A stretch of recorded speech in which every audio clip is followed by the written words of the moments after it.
kebimbanganku, di tengah kecemasanku, Yesuslah pengharapanku. Di masa dukaku, di saat sakitku, Engkaulah penolong dan penyembuh bagiku. Hatiku tenang di dalam naungan-Mu, Tuhan. Masa depanku indah bersama-Mu, Yesus. Ku percaya Kau selalu menyertai aku, asalkan ku mau tetap taat dan setia.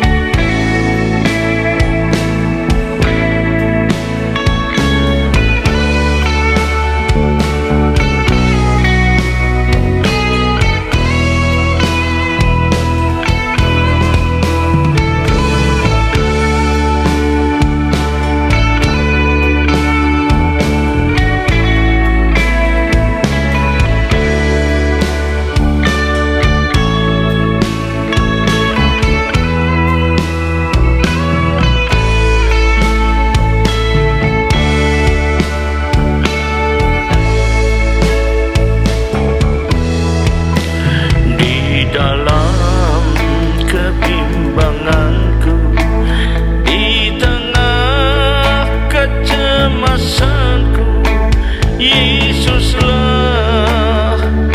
pengharapanku. Di masa sukarku, di saat sakitku, Engkaulah penolong dan penyembuh bagiku. Hatiku tenang di dalam naungan-Mu, Tuhan. Masa depanku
penyembahan Tuhan.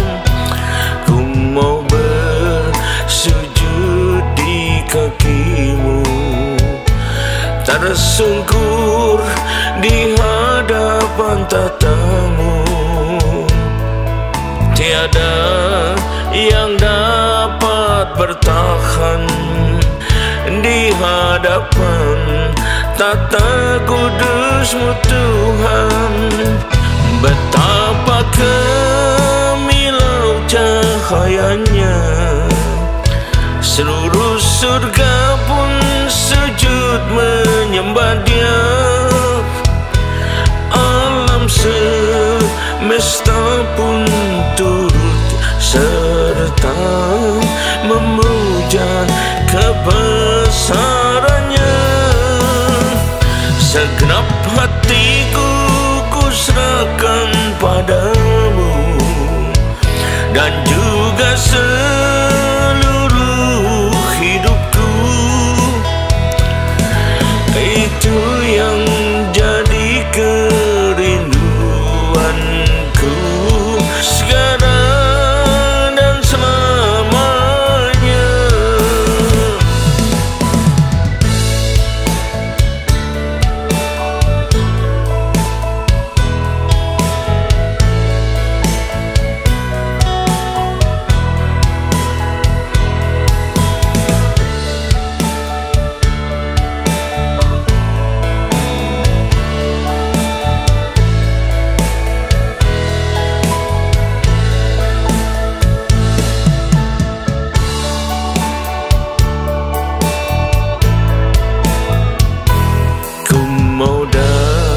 Datang kepadamu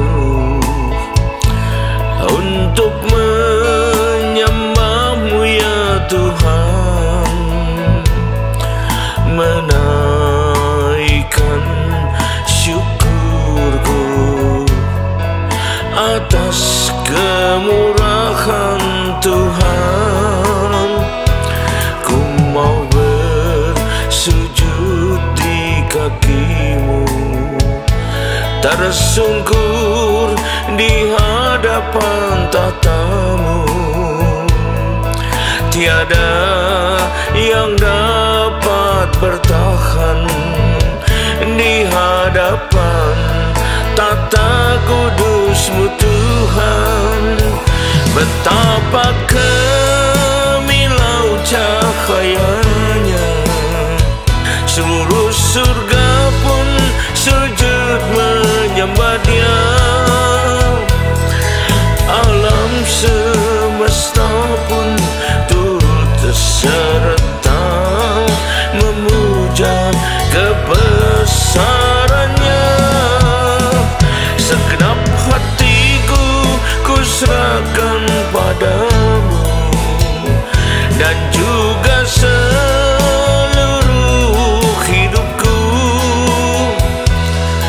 Itu yang jadi kerinduanku sekarang dan selamanya.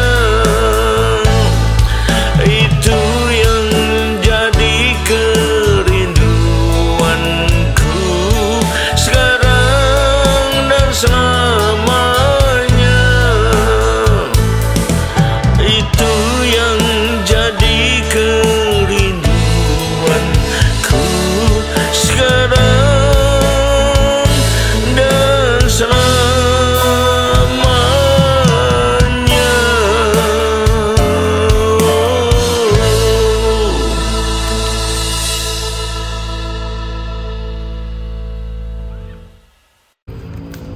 Shalom, selamat berjumpa kali saudara kasih Tuhan. Mari kita persiapkan diri kita masuk dan menyambut firman Tuhan. Mari kita berdoa.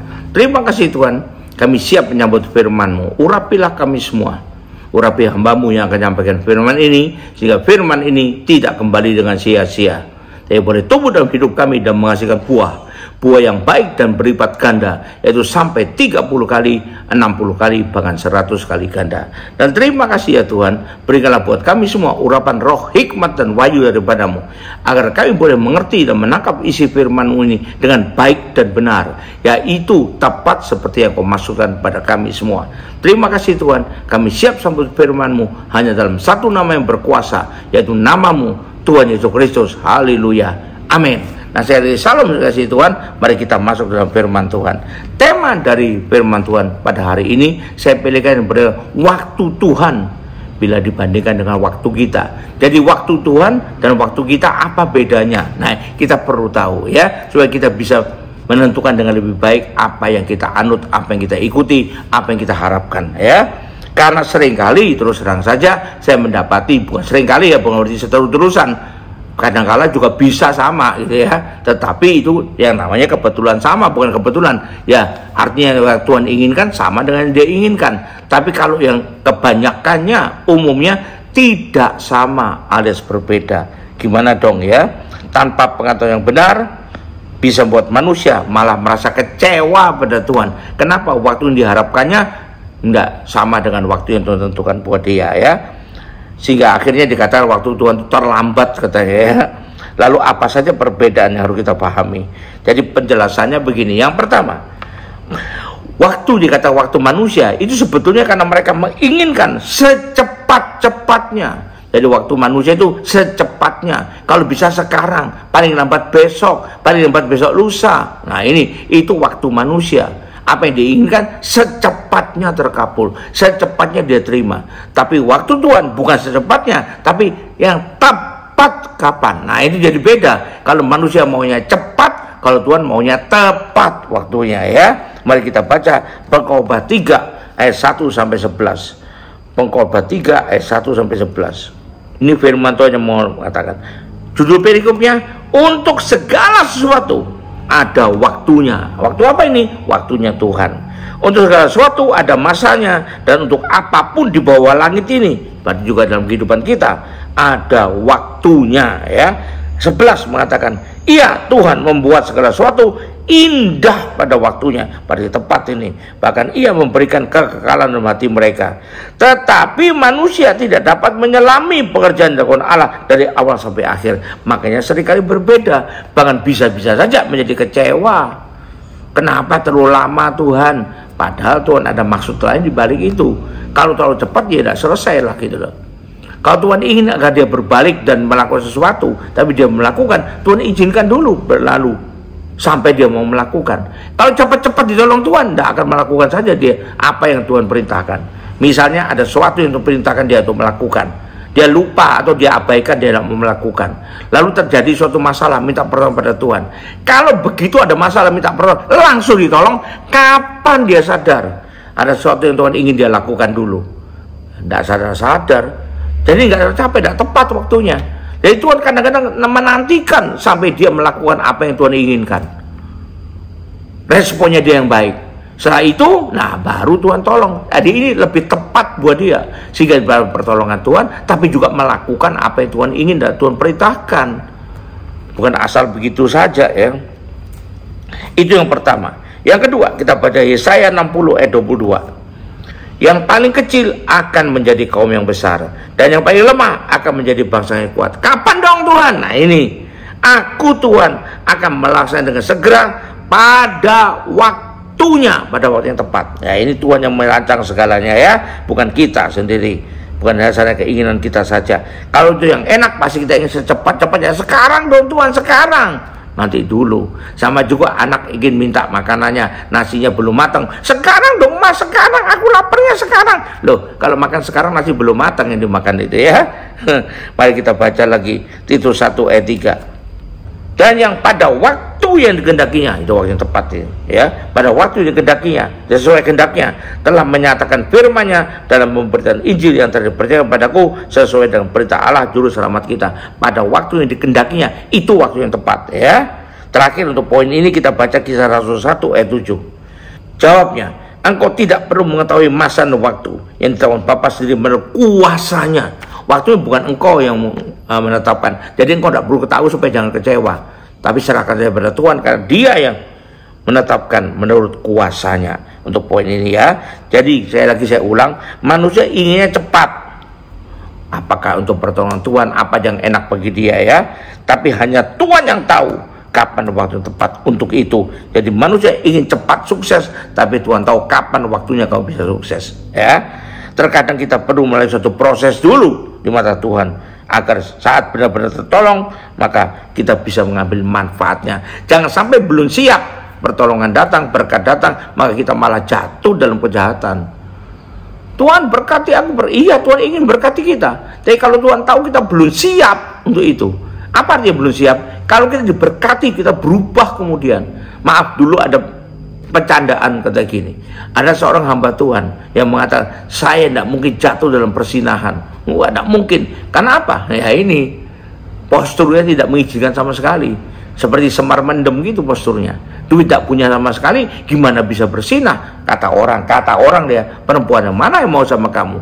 Tapi belakang mulai muncul katanya bisa merestorasi badannya secara medis sehingga bisa berubah jadi ganteng, orang yang tidak dikenal lagi daripada sebelumnya. Dan bisa, kalau dia kaya, dia bisa melakukan restorasi itu, dia berubah jadi orang sangat ganteng dan punya duit banyak. Tiba-tiba jatuh dalam persinahan. Nggak nyangka dia, aku dulu nggak begini. Iya, kamu dulu kayak Semar mendem, kamu dulu orang miskin, sekarang orang kaya raya, ganteng, maka gampang jatuh dalam persinahan karena banyak yang mau sama dia. Kalau dulu mungkin simpanse aja nggak mau sama dia gitu, jadi nggak bisa jatuh dalam persinahan. Tapi jangan tidak kita pikirkan. Jadi harus mulai proses dulu sampai rohaninya lebih matang, sehingga waktu dia berubah jadi kaya, dia berubah jadi orang ganteng, tetap dia bisa menghindari persinahan dengan sebaik-baiknya. Itu salah satu contoh pecandaan orang zaman dulu ya. Saya mau katakan, jadi belum tuh benar, apa belum terjadi juga. Contohnya di mana Pak? Ini bukan contoh, ini candaan orang gitu ya. Kalau kita harus mulai suatu proses dulu. Jadi sekali lagi, manusia ingin cepat, tapi Tuhan ingin tepat supaya hasilnya terbaik ya. Itu yang pertama. Dua, waktu manusia biasa menantikan yang enak dan menyenangkan. Waktu Tuhan adalah untuk menantikan yang terbaik bagi kita. Jadi waktu manusia itu adalah untuk menantikan yang mengenakan dia, terasa enak dan menyenangkan bagi dia. Tapi waktu Tuhan ada yang terbaik bagi kita, paling menguntungkan bagi manusia, terutama dari kita, dari segi rohania kita terutama. Kayak kita baca Pengkhotbah 3 ayat 11. Ya ini ya, yang tadi sudah kita baca lagi. Pengkhotbah pasal 3 ayat ke-11. Ia membuat segala sesuatu indah pada waktunya. Bahkan ia memberikan kekekalan dalam hati manusia. Tapi manusia tidak dapat menyelami pekerjaan dilakukan Allah dari awal sampai akhir. Makanya beda. Ya, ini harus tahu kita. Ya, jadi kita katakan makanya beda. Kemudian kita baca lagi Yakobus 1 ayat 4. Dan biarkanlah ketekunan itu memberi buah yang matang. Artinya apa? Biarkan ketekunan aja waktu sehingga akhir buahnya matang, supaya kamu menjadi sempurna dan utuh dan tak kekurangan suatu apapun. Nah ini jadi tidak cepat-cepat saja, jadi matang ya. Tuhan tidak memberikan yang enak-enak menyenangkan begitu saja kepada kita ya. Tetapi Tuhan akan berikan kalau itu akan menimbulkan hasil yang terbaik dalam hidup kita. Kalau Tuhan tahu, Tuhan kan maha tahu, kalau itu bakal membuat kita malah jatuh atau kepleset, maka Tuhan tidak berikan dulu. Banyak orang datang dan bertanya, kenapa kok orang itu diberkati kok saya tidak? Saya sudah doa mati-matian, saya sudah melayani mati-matian, saya sudah baca Alkitab mati-matian. Ya jawabannya ya Tuhan yang tahu lah. Mungkin masih ada kesalahan dalam dirimu yang orang lain nggak tahu, saya juga nggak tahu, tapi Tuhan tahu. Itu mungkin kemungkinan pertama. Tapi bukan cuma itu, mungkin Tuhan melihat kamu kalau diberkati belum sanggup menerimanya. Orang Jawa bilang gak kuat nyonggo, sehingga malah bisa terjebak jatuh dalam yang tidak baik. Orang itu mungkin pertama diberkati Tuhan karena dia dianggap Tuhan sudah mampu, maka perlu proses, maka mampukan dirimu, ikuti proses Tuhan. Tapi yang kedua ada lagi yang parah, orang itu tidak kenal Tuhan Pak. Nah kalau nggak kenal Tuhan, jangan-jangan itu umpan dari si jahat. Makin tidak perlu Tuhan dia, makin mengandalkan si jahat dia, makin jatuh dalam dosa dia. Jangan-jangan itu umpan si jahat. Jadi tidak gampang menjawabnya, bukan hanya satu jawaban tunggal, bukan, ada banyak kemungkinan terjadi. Nah itu kita perlu tahu ya. Jangan sampai Tuhan tidak ingin kita setelah kita dikabulkan lalu kita malah undur dari Tuhan sebagai akibatnya. Maka Tuhan tunggu dulu pemrosesannya buat kita. Tuhan tetapkan itu ada tentu ada untuk berikan terbaik buat kita. Itu yang kedua. Yang ketiga, waktu manusia biasanya itu tanpa rancangannya jelas. Kenapa ingin cepat? Pokoknya ingin cepat merasakan saja. Tapi waktu Tuhan selalu terprogram dengan jelas dan canggih malah. Kita baca Mazmur 31 ayat 16. Mazmur 31 ayat 16. Masa hidupku ada dalam tanganmu. Lepaskanlah aku dari tangan musuh-musuhku dan orang-orang yang mengejar aku, ya. Mazmur 31 ayat 16, ya. Tuhan ada rancangan yang jelas di sana. Ada program terprogram dengan jelas, ya. Katakan, saya ulang, masa hidupku ada dalam tanganmu. Lepaskan aku dari tangan musuh-musuhku dan orang yang mengejar aku. Tuhan melepaskan bukan asal lepas gitu aja. Dengan cara yang terbaik buat kita. Tuhan rencanakan yang terbaik, ya. Karena rencana Tuhan yang terbaik buat kita.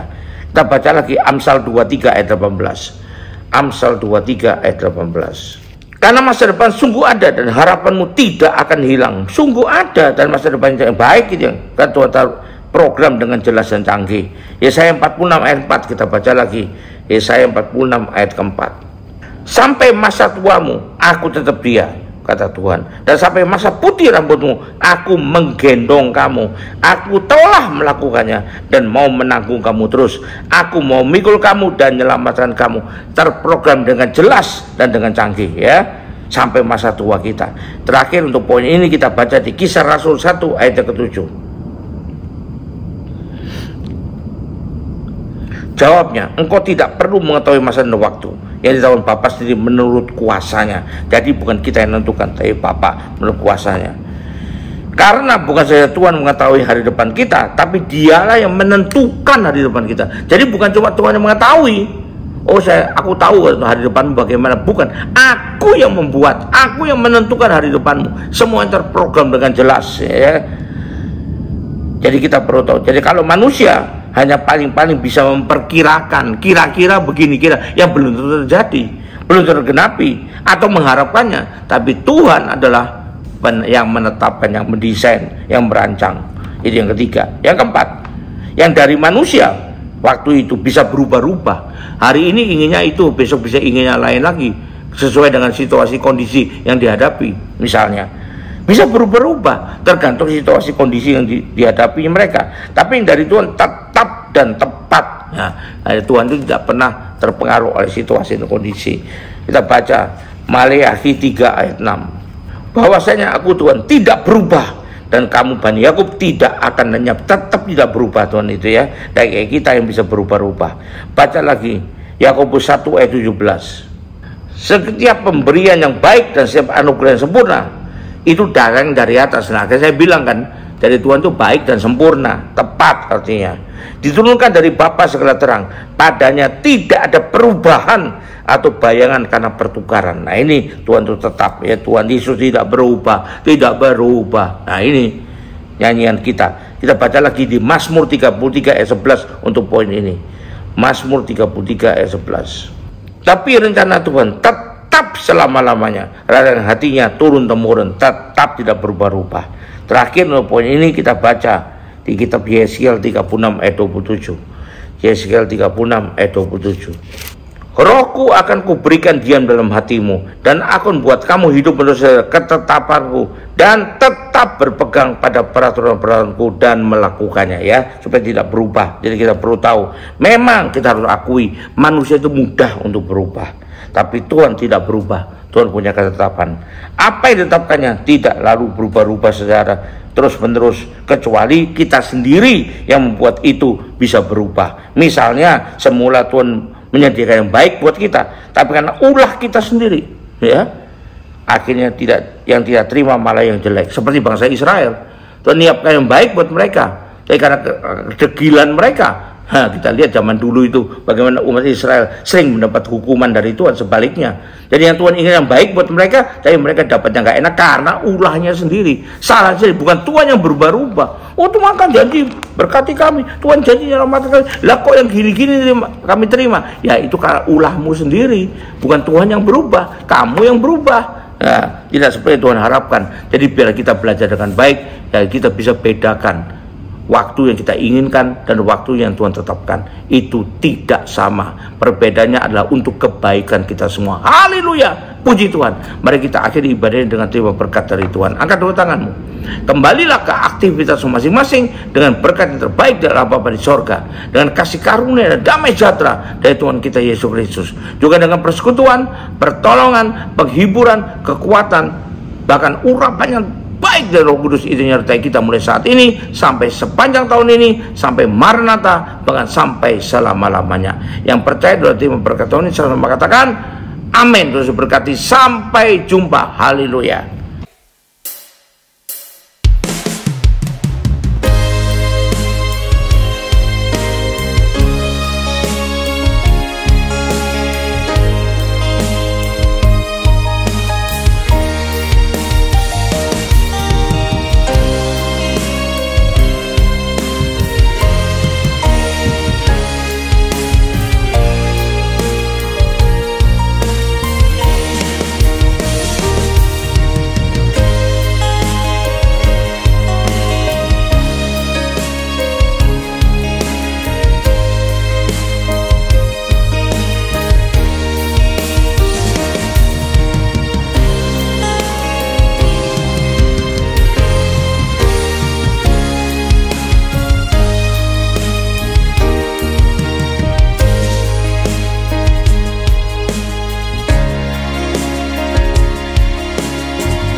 Raja segala raja,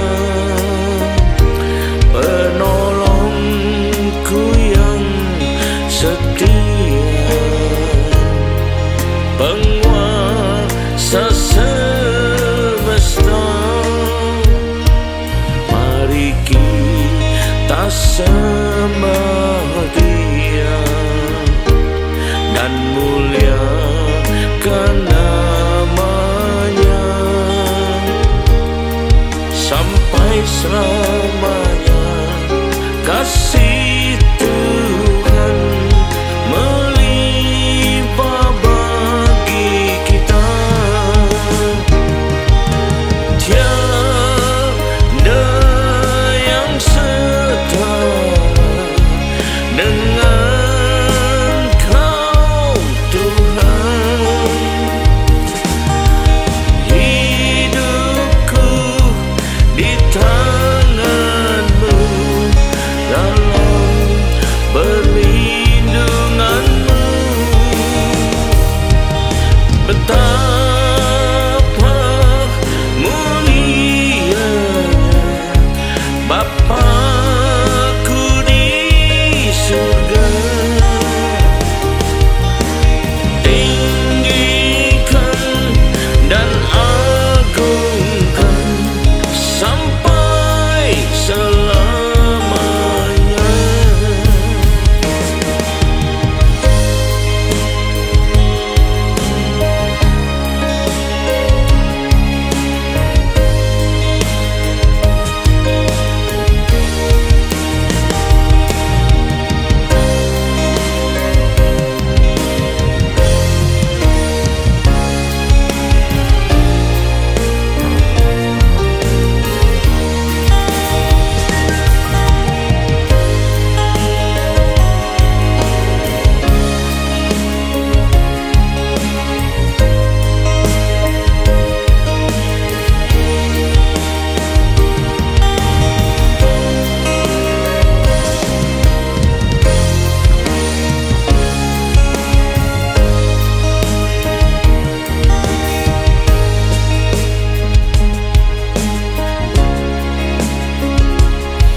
Ya Tuhan Allah yang mulia, Raja segala raja,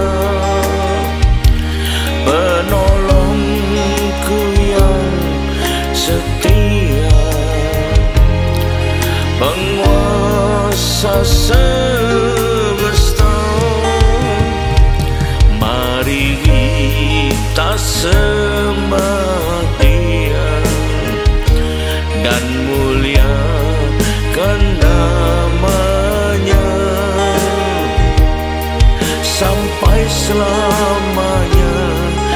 kasih Tuhan.